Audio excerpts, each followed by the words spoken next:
Hey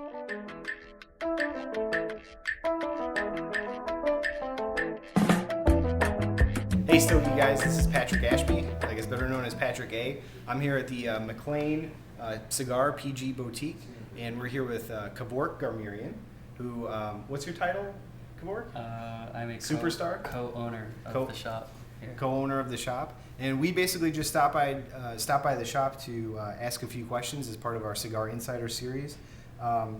Kevork, I'm wondering if you could just sort of get us started by telling us what it was like to grow up in the cigar industry, because I used to tell people all the time that even though I didn't smoke, it might as well have been any other industry, whether it was, if my dad was in manufacturing of, I think at the time I used to say car parts or plumbing. The only thing is that cigars were a lot more fun. So at the time I knew it was something that my dad was very passionate about, and he really put himself completely behind it. So that intrigued me. I wanted to learn more about it, and I wanted to help him out in any way I could. And that started when his father, Paul, wrote the Gourmet Guide to Cigars, which came out in 1990, and that's where PG got its start. Kevork, I'm wondering, can you tell us a little bit about what we're smoking? Sure. Let's see, real quick, my dad started making PG cigars shortly after he wrote the book, and we're smoking number one. It's a Lancero. They're actually from 1996, because here in the shop, what we do is that we put out cigars that we've aged, and so these are some 1996 Panatellas, Lanceros, and nice light cigar to not ruin the interview and to allow my mind to think clearly, answer all your questions. And if you're in the DC area, out here in McLean, which is the greater DC area, PG has some great offerings on vintage cigars, like this one. But your dad was just telling us about something new that's, I guess you guys are putting out on the shelves tomorrow? Right, yeah. It usually after the summer, it gets a little cold, things slow down a little bit, and we go to our warehouse and we actually get a chance to look at some of the things that we've set aside. And like the factory that they talk to us about, the tobacco is ready when it speaks to them. When we notice that we have some space and we smoke some of the cigars and we want to share them with our customers who get pretty excited about these cigars that we bring out, the cigars were speaking to us, and so we wanted to bring them out and share them with everyone. Now, I don't know whether this is fair or not, but I've heard, or at least read, that PG cigars have a reputation for being very popular with celebrities and politicians. Maybe the politician thing because we're so close to DC, I don't know. Do you think that's a fair, do you think that reputation is justified, or do you agree with it? And if so, why do you think that is? Mm-hmm. It being close to 2009 now, we've been around for about 19 years. My dad chose not to advertise when he began for a number of different reasons. Without any advertising, the cigar gained popularity across the country, and especially on the West Coast. It was something that not that many people knew about, and once a few people heard about it, it sort of spread like wildfire. And initially, early 90s, the cigar had a cult status in Hollywood, and that is one of the things that has kind of led to this knowledge that there are these celebrities who like the cigars. Being close to Washington, I think it's hard not to have a lot of political figures who enjoy cigars, enjoy our cigars, and that's all I'm saying. Now, when you go out to something like the IPCPR, all the attention seems to go, what's the new thing, what cigar company came out with what new shape or size or what kind of tobacco are they using, but that's not really the PG philosophy, right? Can you sort of explain to us what the PG philosophy is? It seems like you guys keep it really simple. Sure, yeah. Stemming from, my dad's goal, which was initially, he had this blend and he didn't call it some other name, he put his name on it. It's just almost out of necessity, because when after the book was written, he had the blend of cigars, and someone suggested, why don't you just call it, the Paul Garmirian cigar? So from that beginning, we've sold the cigar, we've made it available. We haven't really marketed it, we haven't really done advertising or promotion. And so at the trade shows, we have a very simple booth. I mean, if you look at our packaging, We try to make it a very plain box, a very simple band, and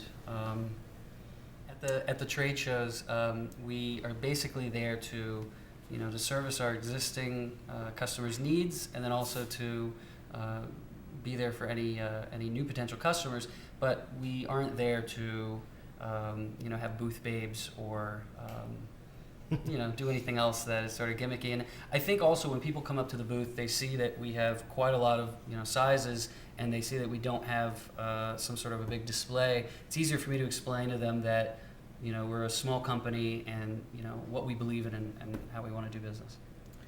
Okay, and finally, not too far from here, someone new is going to be moving into the White House, and it seems like the cigar industry is sort of trying to figure out, okay, what's going to happen next. I'm wondering, what is PG thinking about the political climate? Are you guys concerned about a new big cigar tax, the smoking bans, all that stuff? I'm going to defer to Papa Bear on this one. When it comes to marketing and mission statement and things like that, anything political or anything larger, I don't speak out of turn, and so I'd say we should see what my dad thinks about that. Are we concerned about the cigar smoking world, if it's going to be affected? Yes, in the sense of taxes, surely. But are we concerned that people will stop smoking cigars? I don't think so. And with the the financial crisis that's going on right now, are you guys concerned about the levels of disposable income that people have? Have you seen business? Has business taken a hit? A hit? No. Anxiety in the market? Absolutely. And as far as the business, it's the same. I mean, I don't want to say we are not affected, because we appreciate that many people lost money in the stock market. But a cigar is something that people treat themselves to, and maybe they can cut down. It's a moderate thing to do anyway, so it's not like cigarette. It's not an addiction that people have to have their cigar. But as far as affecting the market, I'm sure it will affect a little bit, not too much. But one of the advantages of being small is that whenever something like this happens, you don't worry much, because you don't have too much concern about 40, 50 people working for you and all kinds of costs included. We are very small, mean and lean. We don't have any debts. We don't worry, because everything is taken care of. So that's what allows us to take our jolly good time and age the cigars and basically do it the old-fashioned way. Not this business of expanding and opening stores in every city and expanding the brand. There's very few cigar companies like that, because everybody's goal is the typical orthodox way of you open one place, you open another place, you have 12 salespeople running around all over the place. The concept of the cigar has to be understood in order to understand everything else. And the concept of the cigar, we'd rather have cigars in the warehouse than money in the bank. That's my motto. Why? Because the higher the inventory, the more you can be relaxed. You don't have to say we're out of stock. You don't have to say back order, and you don't have to rush things. And this is out of respect for the connoisseur who appreciates a good cigar. When you are making cigars, and no sooner do they leave the factory that they are shipped to the retailer, and within a week or two, the people are smoking a cigar that was made 3 weeks ago.